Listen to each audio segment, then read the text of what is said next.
Porque nosotros tenemos que compartir más información, pero ahora vamos a conversar sobre el drama que se está viviendo en nuestro país, todas las medidas que se están tomando, estas vacunas que ya llegaron, con el exministro de Salud, Víctor Zamora, a quien lo saludamos y le damos la bienvenida nuevamente a Primera Visión. Doctor Zamora, buenos días, bienvenido nuevamente a Primera Visión.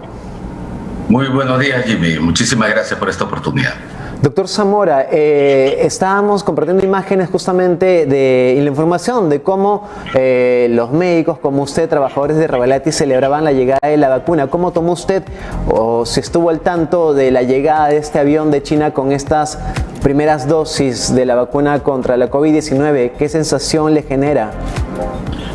Bueno, la sensación es doble, Jimmy. En la primera, comparto la alegría y la esperanza de mis colegas que ven en ese pequeño lote que ha llegado primero, parte de un embarque mucho mayor, ven en esas cajas salud y vida, ¿no? Sí.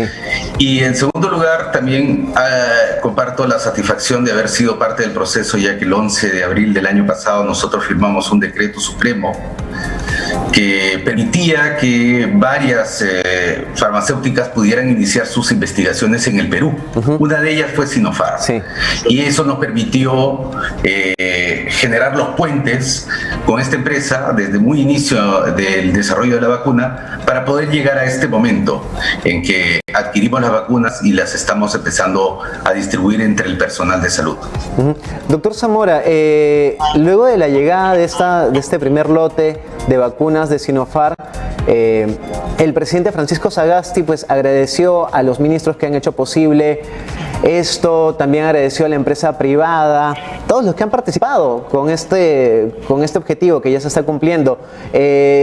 ¿Considera que quizás hubiese sido indicado tal vez mencionar la labor que usted realizó como ministro al momento de hacer este convenio para que se inicien los ensayos clínicos de Sinopharm en nuestro país? No. Lo importante es que ya tenemos la vacuna en el país. Tenemos un nuevo reto, que es que estas vacunas lleguen primero a los que más lo necesitan. En este caso, los trabajadores de la salud, que han sido y continúan siendo duramente golpeados por la epidemia y a pesar de ello no cejan en su esfuerzo de brindar el mejor cuidado posible en las condiciones en las cuales trabajamos. Y en segundo lugar, a las poblaciones más vulnerables. Estamos hablando de la población adulta mayor y las que tienen comorbilidades, las que deben estar primeros en la fila para poder tener un escudo más de defensa, aparte de la mascarilla, el lavado de manos y el distanciamiento social. Lo que nos preocupa, doctor Zamora, y usted nos podría explicar también, es acerca de las fechas que se han indicado. Nos habían dicho que el resto de las vacunas, las 700.000 dosis de Sinopharm, llegarían el 14 de febrero, pero la ministra de Salud, Macetti, ha declarado que llegarán la próxima semana, pero no hay fecha exacta. Y esto nos vuelve a generar esa incertidumbre de si llegarán a tiempo las vacunas que tanta urgencia tenemos. Mire, muchos de los elementos de estos contratos están fuera totalmente de nuestro control. Okay. Por ejemplo, la producción, ¿no? Segundo, el traslado. En tercer lugar, están elementos relacionados con las regulaciones. Por ejemplo, nosotros podemos tener control sobre la regulación nacional, pero no sobre la regulación internacional. De hecho, la vacuna Sinopharm ha tenido que cumplir algunos trámites regulatorios en China antes de poder salir y nosotros dependemos de su propia administración y burocracia. También dependemos del transporte de estos materiales que son altamente sensibles y por lo tanto de las empresas que la transportan y sus posibilidades de hacerlo a tiempo. Y finalmente, lo más importante, la producción. Recuerde usted que son cerca de 200 países y que están negociando con estas empresas para poder obtener enormes cantidades de vacuna y la demanda ha sobrepasado la oferta en todo el mundo. Sí. De hecho, por ejemplo, en el caso de Noruega han tenido que posponer su programa vacunal porque la empresa Pfizer, una de las más importantes del mundo, les ha informado de que no van a poder cumplir con el contrato de entregarles la cantidad que ellos habían pactado y ya pagado. Entonces hay muchos elementos que están fuera de nuestro control y es posible que que existan estos arreglos en los cronogramas. Pero sí hay elementos, como usted menciona, que están fuera del control del gobierno, que ya no depende tanto del gobierno. Entonces, ¿es pertinente indicar que en esta fase 1 se va a vacunar a los miembros de mesa? Porque si son 2 dosis, considerando que ya estamos casi mediados de febrero, las elecciones son en abril, ¿es pertinente que se diga que se va a vacunar a los miembros de mesa cuando quizás no vaya a ser así? Bueno, independientemente de los cronogramas y de los contratos que se han firmado, yo creo que hay que tener claridad sobre cuál es la población que está siendo más golpeada dentro de la epidemia.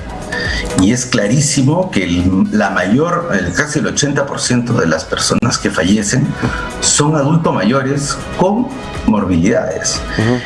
Estas son las personas que deben estar primeros en la fila. Lo siento en el alma de decir eso, porque efectivamente en algún momento alguien tiene que estar primero en la cola. Y quienes están primero en la cola deben ser aquellos que son más frágiles frente al virus, que necesitan este escudo. Y son nuestros abuelitos, nuestras abuelitas, las personas que tienen diabetes, hipertensión, que tienen obesidad, que son las que están siendo más golpeadas. Por lo tanto, a los más débiles, a las personas más que están más vulnerables, hay que ponerles un escudo de protección. Y no necesariamente son los policías jóvenes, los del ejército jóvenes y sanos, los miembros de mesa que son jóvenes y sanos, no. Los primeros son nuestras mamás, nuestros abuelitos, aquellos que los hemos tenido incluso escondidos mucho tiempo y que necesitan esta vacuna estar primeros en la fila. Doctor Zamora, según el plan de vacunación contra la COVID-19 se planea inmunizar a 22.200.000 peruanos. Esto significa que se van a necesitar 44.400.000 dosis. ¿Se podrá cumplir con ese objetivo siendo realistas y viendo lo que está pasando en el mundo como lo mencionó? Bueno, en el papel nosotros estamos ya mucho más allá de esa meta, de poder tener una cantidad importantísima de vacunas, según los contratos que se vienen firmando con distintas, o los acuerdos que se vienen llegando con estas empresas. ¿Qué es lo bueno? Lo bueno es que el Perú está diversificando sus proveedores. Tenemos a Sinopharm, tenemos a Pfizer, Oxford AstraZeneca, la plataforma COVAX Facility. Se están iniciando las conversaciones, o están bien avanzadas las conversaciones con Rusia para la vacuna Sputnik. No hay que olvidar las otras, Johnson & Johnson, CureVac y otras que se están investigando en el Perú. O sea, la cartera de proveedores es amplia. Si es que los proveedores van a poder cumplir en volumen y en tiempo lo que nosotros estamos acordando, estará por verse. Pero lo que estamos observando es que estamos negociando y llegando a acuerdos que probablemente por nuestro lado estamos cumpliendo con nuestros pagos, estamos cumpliendo con los papeles y estamos en orden, digamos. Hay otros factores que están fuera de nuestro control. Pero viendo lo que pasa en la región, doctor Zamora, ¿estamos tarde con las vacunas? ¿Vamos retrasados con esto? Bueno, lo que se está viendo a nivel mundial es que probablemente para marzo de este año, fines de marzo, los países industrializados más poderosos del mundo terminen ya su fase de vacunar a su población más vulnerable, es decir, a la población mayor de 65 años. Mientras que el resto del mundo se va quedando atrás. 95 a 97% de las vacunas que se han producido hasta el día de hoy han sido entregadas a los países más ricos, más industrializados, más poderosos, y se ha dejado detrás a casi todo el resto del mundo, incluido toda la región de las Américas, que tiene contratos firmados pero que está recibiendo las vacunas a cuentagotas. Doctor, ya para cerrar el tema de las vacunas, se anunció este acuerdo con Pfizer.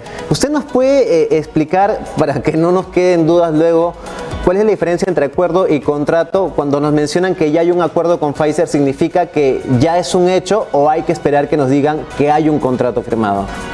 Bueno, en realidad los tres pasos para cualquier vacuna son, primero, el acuerdo de confidencialidad, que es básicamente al inicio del desarrollo de las negociaciones. La empresa nos va informando cómo va el desarrollo de su vacuna y nosotros vamos haciendo los arreglos para ver cómo pagarla y cuántas armadas, etcétera, etcétera. Ese es el acuerdo de confidencialidad. Ni usted ni yo podemos revelar nada de ello. Luego viene el preacuerdo, el precontrato, digamos, en donde ya se establecen las cláusulas finales del mismo y que tienen que ser revisadas de manera última por los ejecutivos de la empresa y por las altas autoridades del país.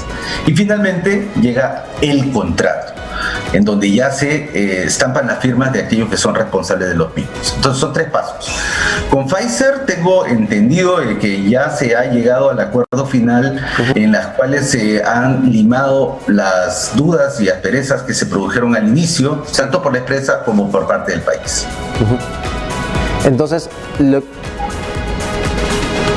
escuchamos? Sí, ¿no? Lo que faltaría es que se firme el contrato para estar seguros que las vacunas van a llegar. En ese lapso, entre ese acuerdo final y la firma del contrato, ¿podría suceder algo que estanque esta negociación? Bueno, nos pasó que cuando se iba a firmar el contrato el año pasado, tuvimos una turbulencia política que hizo caer al gobierno del presidente Vizcarra. Tuvimos un gobierno temporal por un lapso de una semana y pico, y luego volvimos con un nuevo presidente de transición. Entonces, las turbulencias políticas, económicas, sociales y hasta técnicas podrían darse, porque como la semana pasada, en donde la vacuna Oxford-AstraZeneca revela que no es tan poderosa contra la cepa sudafricana, sí. Y hay países que ya han comprado esa vacuna y nosotros estamos a puertas de hacerlo y tenemos que evaluar frente a la nueva evidencia científica si es conveniente o no seguir con ese acuerdo. Doctor Zamora, otro tema importante, ya dejando de lado el tema de las vacunas, es el pedido que hizo el presidente justamente el día que llegaban estas vacunas de China, que el presidente Zamora pedía al gremio empresarial, industriales y mineras y de hidrocarburos también enviar oxígeno medicinal a los hospitales de nuestro país. El gremio de mineros ya ha dicho, de las empresas mineras ha dicho que ya no puede hacer más. Entonces, ¿qué se va a hacer por la falta de oxígeno que es evidente en el país? Mire, el año pasado, cuando enfrentamos una situación similar, nosotros teníamos a la industria metalmecánica y a la industria minera paralizada en consecuencia de la cuarentena. Los abastecedores de oxígeno para la industria metalmecánica y para la industria minera lograron trasladar toda su capacidad para producir oxígeno a oxígeno medicinal. Ya no producían oxígeno industrial, solo producían oxígeno medicinal. Aún así llegamos al tope y tuvimos que, a través del decreto de urgencia 066, entre junio y julio y agosto, importar oxígeno. O sea, producir todo lo que era posible producir en el Perú, más importar. Hoy día, parte de esa producción de oxígeno está siendo destinada a la industria metalmecánica e industria minera, porque estas actividades están abiertas, están funcionando. Entonces, funcionan, entre otras cosas, con oxígeno para sus planchas de acero, para la extracción de minerales. Miren, hay que decidir entre una plancha de acero y entre la vida de la gente. Además, hay que hacer el esfuerzo por importar urgentemente de nuestros países vecinos como Ecuador y Chile, y esa experiencia ya existe, lo hemos hecho y hay que hacerlo inmediatamente. Doctor Zamora, el tiempo nos queda cortísimo, pero hay un tema importante que no quisiera dejar pasar. ¿Usted le podría explicar a la población qué es la red Amachay y qué ha pasado con esta red Amachay? Bueno, los detalles en relación con la red Amachay, que es básicamente la provisión de oxígeno cercana a la población con tecnología desarrollada en el Perú, era una alternativa para, por ejemplo, las personas que hoy día son positivas, tienen su pulsoxímetro, ya notan una baja en la saturación, están en 93 y tienen que ir a un establecimiento de salud y el establecimiento de salud está saturado. Entonces, podrían tener proveedores de oxígeno cerca de su casa, pero las razones por las cuales esta estrategia se desarticuló no lo tengo claro, porque hay versiones de uno y otro lado. Lo cierto es que no están operativas y deberíamos tenerlas operando porque la gente clama por el oxígeno. Qué pena que se haya desactivado esta red de Amachay, y ya mañana se va a determinar si se amplía o no esta cuarentena. ¿Usted cómo llamaría esta cuarentena que se ha impuesto en nuestro país? Mire, yo lo he tipificado como una cuarentena porosa, ¿no?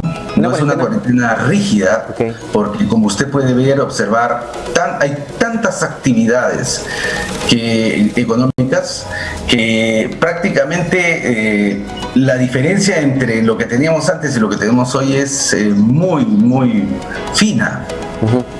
Un ejemplo, se han dado 3 millones de autorizaciones laborales. Sí. La gran mayoría en Lima Metropolitana, en el lugar donde se concentra casi el 50% de los casos de COVID y el 50% de los fallecimientos. 3 millones de permisos laborales. Eso significa que todas esas personas están circulando en la ciudad y para ellos no existe cuarentena alguna. Bueno, doctor Zamora, muchas gracias por esta entrevista. Esperamos tener la oportunidad de volver a conversar y le hacemos llegar también nuestras condolencias por su pérdida en estos últimos días. Cuídense mucho, doctor Zamora. Muchísimas gracias a ustedes y, bueno, cuidarse, mascarilla, lavado de manos y distanciamiento. Gracias, doctor Víctor Zamora, exministro de Salud.